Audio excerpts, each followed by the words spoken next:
Welcome to the Coppreneur Path Podcast.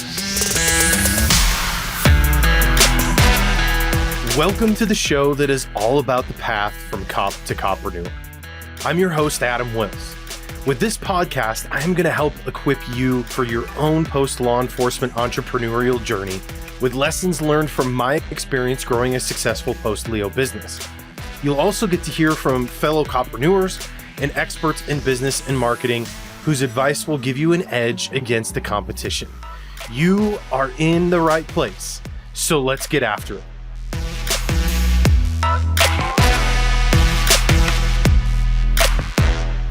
Welcome to the Coppreneur Path Podcast. Today I've got a special guest with me, Dan Spencer from Filthy Pirate Coffee. We're going to talk about some coffee today. That's like my favorite subject to talk about. Well, I drink coffee all day long, so this is perfect opportunity here. Dan, it's a pleasure to have you on the show, former cop yourself and Coppreneur business owner, and it's good to have you, man. Thank you. I appreciate it, and I'm glad to be here, and I think we're going to have a great conversation about a couple things, being a cop, loving coffee, and business, how to handle that. Heck yeah. You know what? I tell you, I think there's a need for this. I don't think there's ever too much coffee in the world, and certainly cop-centric coffee, because I tell you, I worked in a county jail, a big county jail for 3 years, and we had Folgers coffee and those stupid little pods that would just sit on the burner all night long, and 12-hour shifts, man. And it ruined me. It ruined me for coffee for a period of time. That stuff used to give me heartburn. I mean, I drink it anyway because you got to get through the shift, but I can't drink Folgers coffee anymore. And so I appreciate a good cup of coffee. Yeah. So that's actually what got me started. And I was like, I can do better with coffee. 4 years in the Marine Corps and then 20 years in law enforcement. At the time when I started the company, I had 17 years on, and I was just, one, looking for a hobby, and two, I got tired of drinking crap coffee that just rocked my stomach. And I was on call out a lot, so I was living off of coffee, and I was like, I can do better. And I did some research and figured out how to do it and how to go about it, and we did. So that is our most successful area in our coffee is acid reflux, digestive issues. Our coffee does really well there. Yeah, that stuff was like drinking motor oil, man. I mean, you could like look at it and see all the different colors and purple and green, and it's it's settled in it, after just sitting there on the burner all night. And so I'm curious because I feel, there's a lot of these, I guess what I would call boutique coffee companies out there now. I mean, it's kind of become a popular thing, right? Yeah. But it seems to be something that most of the, what I would say public safety side of it is usually it's military or firefighters that start their own coffee companies. And I'm not aware of any other former Leo that has started a coffee company. Are you aware of any others, or are you it? No, there's a couple out there. There's one, and I can't think of the name of them, nor would I throw them a plug on this anyway. Exactly. But you don't need to share your. They do some give back charity stuff as part of their program. There's a couple, but it's a very narrow thing, and I didn't want to be Black Rifle Coffee. They have the military, they have that. I wanted to do the same thing for cops.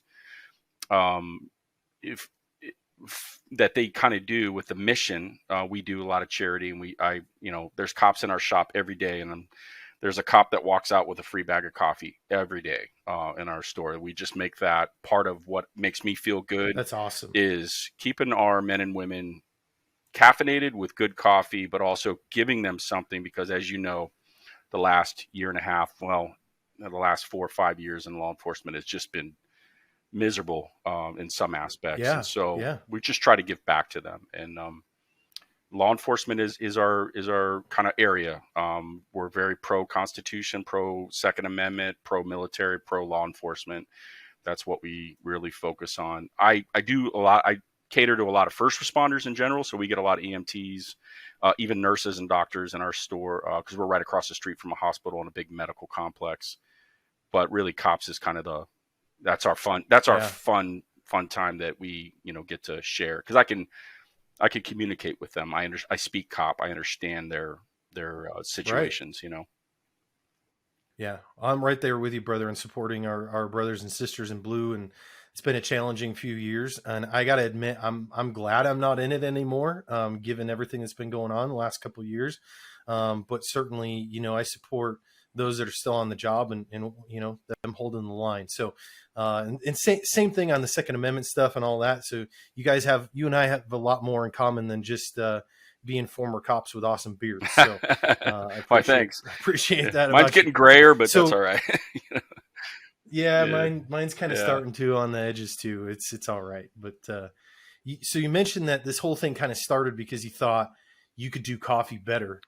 And so I'm curious, like, how do you start? Like, do you just start roasting your own coffee and doing that, and then it evolved, Yeah. or what Yeah, does for sure. that process look like, taking it from a hobby to a business? The first thing I did was I met with a friend of mine who roasts coffee. He and his dad roast coffee.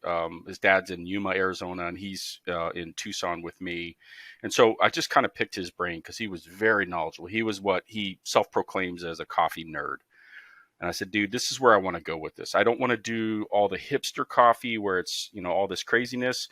I want to do blue collar, low acid. I can drink coffee all day long at night and not get stomach issues. And that's really where I want to be. Yeah, that's my coffee. So he put me in touch with some other resources, and they helped me get started. We contracted originally with a roaster, and then we evolved into just once I started really learning the ropes, and I got a lot more. I'm not an expert by any stretch. Um, I've got a lot more to learn about coffee and obviously business too. But I learned a lot over the last 3 years. A lot of it boils down to freshness of the coffee, the bean selection, how you roast it, and then, what I like to call time on the shelf. You mentioned Folgers, nothing against them, but those big coffee companies, once you get to that size, and even Black Rifle, you cannot control how long a coffee sits in a grocery store. And so by the time you buy that coffee off that shelf, that grocery store may have had it there for a while for a variety of reasons. And that kind of will dictate that, how your body reacts. Like any other produce, the fresher it is, the better. That's pretty much the gist of it. Yeah. So tell me a little bit then about this journey. I mean, you had the idea while you were still on the job and kind of started the business. At what point did you know that it was time to leave law enforcement and take this kind of side business full time? So we had been working on this since, I want to say, August of 2018. There was a trooper killed in Arizona. I was already kind of working on the coffee thing, and I was working on a hobby. And then the trooper was killed. He was a rookie up north, and he was with his training officer, and they got into a struggle, and he was killed. And man, I think the business side of where it really developed was like, if someday I could get to a point where I could share experiences, I could help cops, that part really kind of took off there. Meanwhile, in the behind the scenes, obviously, I'm like, all right, my wife is like, what the hell do you know about coffee? Like, what do you know about roasting coffee? What do you mean we're starting a business? And I'm like, hey, honey, hey, honey, I'm Yeah, home no, with I love 100 it. pounds of coffee. And she's like, what are we going to do with that? And rightfully so. She's always been my checks and balances. And I said, I don't know. I'm just going to hand some out, right? Every good wife is. I'm just going to hand some out to some cops that have their heads down and they look, like they've been beat, and that's what I did. I'd see people at the station, I'd give them their drinkware. We had a few other things, shirts, whatever. And I'd just be like, hey, dude, here you go. You look like you're having a, pretty crappy day. And, then people started coming back. Hey, I'd like to buy some of that. Or have you thought about selling this? Have you thought about a dark roast? Have you thought about cold brew? And on and on. And of course I ran with it, and it just kind of evolved from that to, well, let's do some markets. Let's do some artesian markets, some farmers markets, some, we did the rodeo where we were there with coffee, and just the more responses that we got, the more we were enjoying it. But it was labor intensive. And as you know, all the things about a business, you're starting up, you just don't know. And then you learn as you go. So we had to learn that, so it evolved from a hobby late 2017, 2018 into full on business July of 2019. We had our first batch out for sale. Actually, July 3rd, we sold our first coffee, like for sale as a business, July 4th. So that was kind of monumentous for us. That's what America's about, is have an idea and put some hard work into it, Yeah. and overcome obstacles and grow. And that was it wasn't intentional. It just happened that way. So July 4th, 2019, we were full active business at that point. Very small, but legally a business at that point, I guess. And Nice. Well, I have to commend you for thinking outside of the box to begin with, because I feel like that's one of the biggest struggles with cops. And we've talked about this on the show a bunch, is that we tend to box ourselves into this idea, unlike any other career I've seen, where we say, well, okay, when I leave my law enforcement career, I have to do something that is related to law enforcement. And I see so many guys get boxed into that idea that they feel like they can't branch out to something else that really has nothing to do with their law enforcement career. And so I commend you. I mean, I even got stuck in that initially. And so I commend you for that, for having that confidence to take that leap of faith right out the bat and say, you know what, coffee has nothing to do with my law enforcement career, but I'm going to go after it. And this is how it is going to apply. I mean, you created a nexus to Thank it, you. which I think is awesome. So thank you. It was hard. Managing a full-time job. I was the training supervisor during all of this for in-service. So, at that time, before all our officers left the agency, we still had about 800 officers that I was, plus another 200 or 300 professional staff that I was responsible for in their in-service training. We had a new chief in town, and he really wanted a lot of training, and it was good. I don't agree with him and all his policies, but I did agree with him on that, and that training was necessary. So my plate was already full. Not to mention, kind of a side note, which is where the business evolved into currently with mental health for law enforcement. I was broken. I didn't know it, and I think a lot of cops don't know it after 13 years on SWAT, undercover, multiple shootings, lots of trauma that I had, seen occur like every cop does. And I was broken, and I just didn't have means for an out. And the coffee gave me that. The business gave me that. It preoccupied my hands and my mind with something else other than kind of reflecting on the job. And the job had changed. Like I said, we had a new chief. We had a lot of change. The job had changed after 2014 in Ferguson, as every cop knows. And it changed again last summer, dramatically. Mm-hmm. And so last summer was when my wife said, it's time. No longer is it okay for us to think about you dying on this job. Now they're attacking families physically or, in the news or whatever. And I just didn't want to do that risk anymore. It wasn't fair to them. I got 3 teenagers, and I'm okay with putting on the uniform every day and risking that I could never come home. I made that, 20 years ago, I made that decision. But what I did not, come to, grips with was how that impact the family. And it wasn't fair to them. And I made that choice last year to get out 5 years earlier than my original plan. Now, having a business that was growing certainly helped that decision a lot. And we made the leap and bought a brick and mortar. We obviously lease a brick and mortar spot during COVID. That was a huge, huge risk, and scared the crap out of my wife and I, a lot, because you basically have to sink a substantial amount of money in the start to get going, and we just didn't know what we didn't know a ton. So and there's a lot of uncertainty. Yeah. Fast forward, we're almost coming up on a year since we took keys to our first place. And it's been amazing, dude. Amazing. All positive, all going in the right direction. Ton of support. People in Arizona, especially in Southern Arizona, I can speak for. They love to support local, especially if if you wore a uniform that had a flag on it. They definitely will support you. First responder, law enforcement, military, whatever. So we've had a lot of love and support from that community. So coming up on a year, that's where we say we want to give back. Let's start, providing coffee and donations and charity specifically for law enforcement. Well, I'm really glad that you brought up that point about mental health, because I feel like it's kind of, it always has been one of those taboo things, right? That we just don't talk about. We just kind of choke it down and accept that that's just part of the job, right? And I can agree with you, even though I've never, by the grace of God, never been in a shooting in my 15-year law enforcement career, I've certainly seen a lot of pretty horrible things, and did some undercover work myself, did some work with U.S. Marshals and that sort of thing, and you leave, and it's almost like the weight of that trauma that you experienced all of a sudden becomes reality, right? You don't realize that it's been building Yeah. and that you've had it there because you just put on the badge and the uniform each day and you choke it down and you just accept it as it is what it is. And this is just part of what I got to do. Right. But when you leave, it kind of all comes to bear, right? And you start having to deal with those things that you've been choking down for 15 years.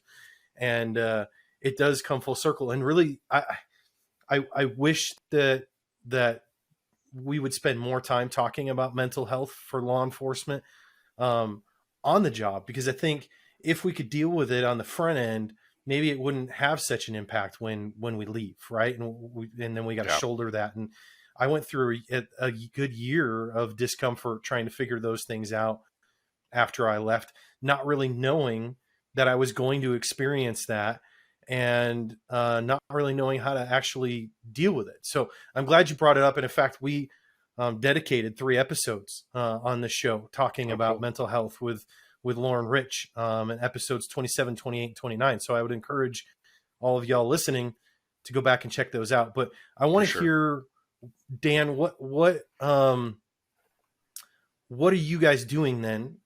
Tell me a little bit more at Filthy Pirate Coffee. What are you guys doing to try and give back to this problem and help bring awareness and resources to mental health for law enforcement? So one of the things that we did was we created a coffee roast specifically for the proceeds to go back to law enforcement officers. And this just started this summer, where I was at a point where I had the business in a controllable manner that I could now do what I wanted to do for 3 years, which is we're going to start helping cops, stop pointing the fingers in all directions and actually put forth some motions to help the cops out. And so I was like, all right, well, I can roast coffee. I got that. I know how to do that. I can create and design a label on a coffee that's specifically for cops. So we did. We created it. It's called Split Second. And the premise behind that is we train and train and train and train for years, and we have done so, and hopefully it changes to where I'm going with this. We train for that one split second of that, usually the worst case scenario where it's life and death on the officer. We train and train and train for that. We're ready for that.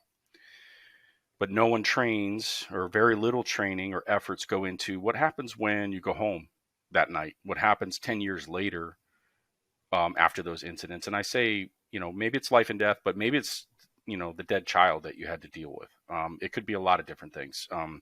And we don't train, and we don't do as well as I think we should with that stuff. So then, while yes, it's got this, it's actually a picture of me when I was in a SWAT uniform. It's got this badass persona of a cop, doing tactical stuff, but really behind the scenes inside the bag is what we're talking about. What, it's same thing for the cop. The analogy is, where do we go with that? So we created that coffee. We just started pushing that out. We were able to basically raise some funds to start giving gift cards. We pick out an officer, or we get, information about, hey, you should, there's a cop over here. He's doing great at this, and he's got this cool program. Or, hey, John's been struggling since XYZ. And we don't make a big publication of it. We keep the officer's information private. We don't put them on blast unless they okay it or want that. And so, and I say blast, we don't put it out on social media. We just say, hey, we gave a gift card to a cop today. Just know that your purchases of our coffee, and then we also kind of take it to another level by the gift cards that I do. I try to focus on local businesses. So we give back to the local businesses that way. I even take it a step further by saying, if I know they're former military or law enforcement or first responder owned business, I try to focus on them as well. And kind of, so you get great coffee. Your money goes back to a cop. It goes back to a business. And it's, so far we're on track to do a few more this month. And I'd like to get to a point where we can hopefully pay for some programs for cops. Maybe it's jujitsu for just physical fitness or CrossFit, or, maybe we can, someday get to a point where I can send a cop that's really struggling to a location that gives them help. I just found out about Boulder Crest. I don't know if you're familiar with that organization. I just found out yesterday. So No, they've I'm got not. a location in Virginia, and they got a location in Sonoyta, Arizona. And basically it applies to combat served veterans and first responders can go to this. And I don't know enough about it just yet, but I'm doing some research. But they have, equestrian, archery. They're on these cool locations and ranches, and just it's supposed to. And I know a couple people that have went and they've come back and said amazing things about it. But maybe someday we can get to a point where we can help get cops to that type of treatment that could maybe help them. Just like with military suicides, I think losing a cop to suicide is, we can do better. We can do a lot better. And it is. And in Tucson, we've lost 2 to suicide in the last 6 months. And so it's just, I wish, we could do a lot more for that. So we're working on that. And we're hoping that that program builds to a point where that coffee goes right back into law enforcement. And maybe even we'll do more things with that. But conservatively, we've been able to start small, got a lot of good support for it, and we give back to the cops, and and it's cool. It's rewarding for me. It makes me feel like, for me and my family, like we're actually doing something good. Obviously the business, having a customer come in and say, I love your coffee, I don't have acid reflux anymore. That's awesome. And we love that. That's a whole different spectrum of enjoyment for us. But, to look at a cop, it's in uniform coming in to get some coffee, and we go, here, the last person in the store bought this for you, and people do care about you, and people do want you to succeed, and, and support you. And so that part has been really cool, and we're loving that. I love that idea, man. That concept is really cool. Not just that you're supporting cops, but local businesses too. Mm-hmm. So anybody that was just listening and maybe they had somebody in mind, a fellow cop that, might benefit from this sort of thing, they want to help out. How do they connect with you in order to let them know or let you know about that person? Sure. So first of all, just know that we don't give out their information. We don't put them on a email list that can be sold off. None of their info. I'm very particular about that. So if you called the store, emailed us, or if you got on our website and hit the message button and said, hey, I've got a cop friend, could really use a bag of coffee, or something along that lines, you're talking directly. Whoever takes that message gives it directly to me, and then we take action on that. And we haven't awesome, easy enough. Yeah, very simple. Our email address, filthypiratecoffee@gmail. The phone number, email, and the website, everything is on there to contact us. We'd be glad to help out. We just ask that it's a legit thing. Don't try to hook your buddy up with free coffee or something. This is legit. Not that happens a lot, but in business occasionally that does happen. This is specifically for of course, cops that are doing great things, or cops that just need a smile on their face, or cops that maybe just have had a bad run lately and could use a little extra pick me up. And and if you want to do it where you can say, hey, courtesy of Adam or whatever, thanks for all you do, we'll put a little note on it. And something like that, we can do customized stuff. We enjoy doing that. So, right on. Very cool. Let's talk business here for just a minute. Obviously that's a big part of what this show is all about. Is about the coppreneur path, and so I wonder if you could share with us, in your journey here in coppreneurship, the last several years, you've obviously hit some hurdles. I mean, we all do, and so a big part of the purpose of this podcast and the purpose of the Leota CEO community, which sponsors this show, is to utilize each other's, some of the challenges that we've had, to be able to share those with each other and say, hey, here's what I did wrong. Why don't you just skip that part? And here's the right way to do it. Right. So like, we want to help each other out. We want to give each other the tools and the equipment, to give us the edge as coppreneurs and, build successful post-law enforcement businesses. So what would you say, in your experience, has been your biggest challenge and how did you overcome that? What did you take from it? Biggest challenge. I didn't know anything about business, zero. Like, so I had to learn everything, like, profit margins and, taxes and all that stuff. I would say the best thing that I heard, a good friend of mine is a very successful businessman in real estate. He said, Dan, as soon as you can, fire yourself at the 47,000 jobs you're doing for your company and hire a professional. That's good advice. So that also comes with some complications too, because I've been through a couple different marketing companies that have just screwed me over big time. However, the very first thing I did was, okay, I don't want to go to prison, right? So taxes and bookkeeping are super, super important. So I researched and found a local business tax guy that in bookkeeping. Best decision I made.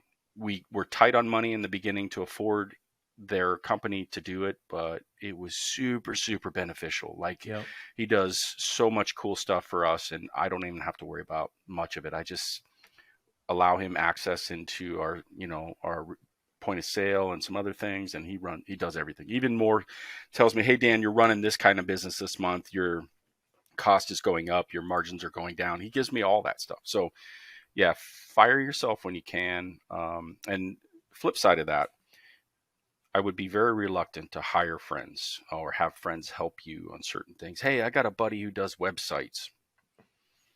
Yeah, I'm going to be talking my language now, there, brother. I'm going to be honest with you. 9 out of 10 times that has failed for me, and I've done a few. Hey, I want to help this guy out. They offered to do photographs for our business. Everybody's got a nephew that knows how to build a website. I can't tell you how many clients I have that have come out of that nightmare. I agree. You got to be willing to invest in. There are certain areas of your business, like you said, your finances for one, accounting, but your marketing, your website. There are certain things that you have to just be willing to invest in, actually doing the right way. You save yourself a lot of time and headache. For sure. So be very sketchy about your closest. In fact, that'll ruin relationships. So, if you can avoid doing that, don't hire or have friends help you from within for too long, too much, or have too much expectations, because it just doesn't work, in my opinion. As soon as you can, fire yourself from whatever jobs you're not great at, and when you can financially, hire the right people, build that good relationship with that. I'll tell you though, I've gotten completely blown up with marketing, SEO. I do this, I do that, and I'm very reluctant. There's a lot of spam. Yeah, I've been burned by Yelp twice. Not a fan of that type of stuff. Not a fan of marketing companies. I've just been burned up by them as well. So do your due diligence, and take a look at that stuff where you can. Well, everybody listening to this show doesn't have to do their due diligence, because they can just go to my business, storywebcreative.com, and we'll take care of you. So word of mouth is, we already know that word of mouth is the best thing. That's how I found my bookkeeper. That's how I found a few other things where, this person does a great job. Do your research, but that stuff is really, really helpful for us. What we've done. Be prepared to not make a paycheck. I mean, very few. I've talked to many business owners that have started from scratch, and their first 3 years, it's really, really hard to make a paycheck. You work some tremendous hours. My wife and I have worked a lot of hours where there was no paycheck. We just put the money back into the business and we grew the business. We're at a point now where that has changed, and it's a very nice feeling to do that, where we've sacrificed and suffered. Just be prepared for that. If you think, and maybe some businesses you can start right from the beginning and just nail it, and you're making a nice paycheck out of it. Cool, good for you. But those are very far and few between, at least in my experience with retail. I don't know much about service industry, but for retail product goods business, you're probably not going to make a big paycheck right away. If you open a donut store or a coffee shop or whatever, it's just probably not. Yeah, no, I would agree. That's all excellent advice. Thanks for sharing. I'll just kind of piggyback off of that and tell you, that some of those things, like you said, your friend gave you the advice of fire yourself from some of those tasks as soon as possible. I want to emphasize the as soon as possible thing, because a lot of time I get people that ask like, hey, how can I just skip past this stuff? Right. And there's no skipping things, right? You have to do things. You have to do these things, and you have to understand how they affect your business. Right. So, it's impossible for you to know whether the website guy or the marketing guy or the accountant is doing things the right way unless you have actually put some of the blood, sweat, and tears into doing some of those things on your own, right? Like that's I covered that concept of skill stacking. I talked about that in episode 44. And in order to be a solid business owner, you have to you kind of constantly build and stack these skills to be able to know, at least at a base understanding, what is happening here, so that when I do delegate that to somebody else, how do I know that they're actually doing what I'm paying them to do and that they're doing it right? So, so it is important. You can't skip that, right? You've got to learn those things. That's the beauty of it. That's the beauty of it. I know everything about this business that I have started. I've done it all inside and out, 100%. And so when, if I got an employee, he's like, well, that's you can't do that. I can say, BS, I've done it. I've done it for the last few years. You can, and you will, if you want to work here. And, I think that's part of that part as a business owner, you get to really savor as something and hold dear to. Like, I've started this thing from, brewing coffee and at 3 a.m. to head out to an event in the middle of a freezing ass park. In Arizona, it does get cold in the wintertime, and sat there and suffered with my son, my teenage son, helping me, and to the point of hopefully someday, we have a big warehouse and we're roasting, and we've got, several dozen employees that are, we're giving back in the community and all that stuff. But I want to look back on those days and go, hey, we already do. Hey, remember loading all the crap up and heading out at 3 o'clock in the morning and to freeze our tails off or sweat our tails off? Yeah, I do.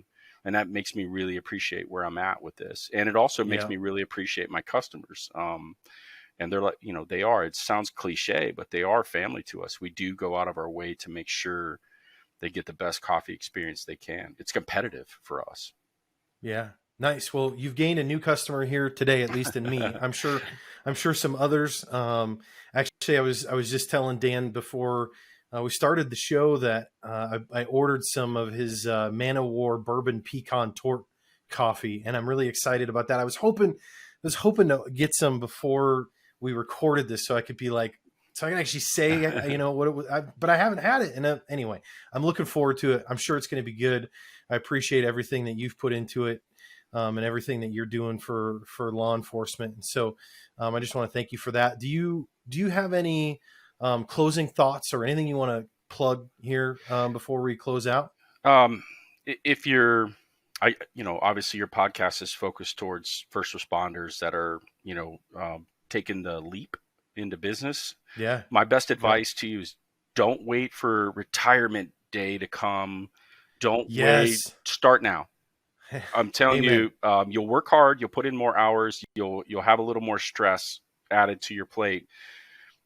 But man, it's so worth it. I'm so glad I did not wait, and it actually kind of changed my mindset as we were talking off air a little bit about what I was going to do with my future. Chapter 2 for me and my adult life looks so good, and I'm glad I didn't wait 5 more years to do it for a lot of reasons. So take that leap. Start with, how do you build a website? Who does that? How do you get an LLC? How do you, do all that stuff? Take that first step. You can start small, go for it. Your first year is full of challenges, full of cool accomplishments, but go for it. That's my best advice. It's worth it. That is excellent advice. Phenomenal. Thank you for reiterating that and stressing that point, because I can't agree with you anymore. Yep. Don't be married to a retirement number, a dollar sign, or a date. Don't be married to it. Yeah. In most cases, I think that retirement's not going to be there when you're actually ready for it anyway. Right. And with the way inflation is, you'd be lucky to pay for your medical bills. 100%. I try to tell people that all the time. You know what? The amount that I've made up in the last few years as a business owner that now I can contribute to my retirement is far beyond what I would have gotten sticking it out and keeping a pension. For sure. You know, and I'm not saying that to brag. It's the reality of it. I mean, you've got to bank on yourself and invest in yourself that you can do better than just the government pension. Sure. So 100% believe that. Start chapter 2. You've got a long life ahead of you, and you be your boss. You set your hours, you set your uniform of the day, you set all of it. And all the weight lies with you too. You screw up, it's your fault. You know, your business fails, you're in control of that. You don't get to blame the chief of police or the admin folks or whatever. That's on you. You own that one. So, but it's worth it. Yeah.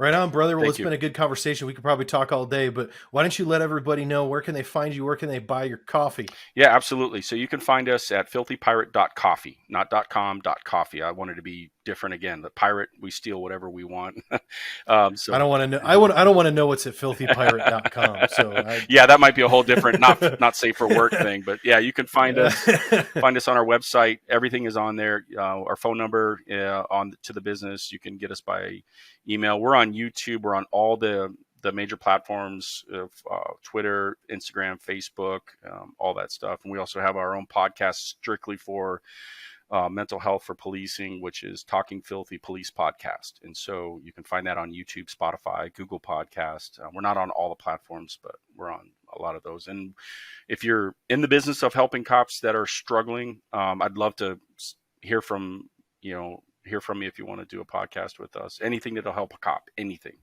that'll help them. So again, thank you for having me on the show. I hope, your listeners get, some good info out of what we do and how we're doing. We're not Black Rifle Coffee. We're better. We have better coffee, and we're cop. You don't give money to Joe Biden. We don't give money to Joe Biden. We give our money back to our cops, not to political figures, and we don't run. Oh, what a mess that they got themselves into with that. That's a whole other show. Yeah. Let's not go there. But we love our cops. We love our cops who love coffee. So brilliant. All right, man. Hey, it's been awesome having you on the show. Thank you. This has been really cool. Awesome. Thank you.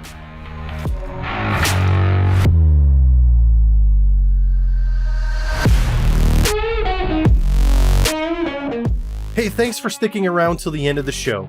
If you enjoyed this episode, please consider leaving a review at leo2ceo.com/podcast-review or in your preferred podcast listening app. I would love to hear your feedback, and it will also help other copreneurs like yourself find the show.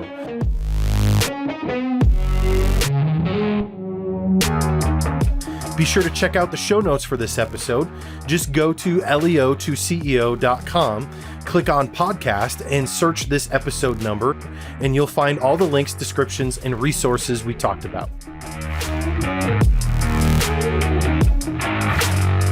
And if you haven't already, make sure you subscribe so you'll be notified when the next episode is live. Thanks again for tuning in, and I'll catch you guys on the next episode.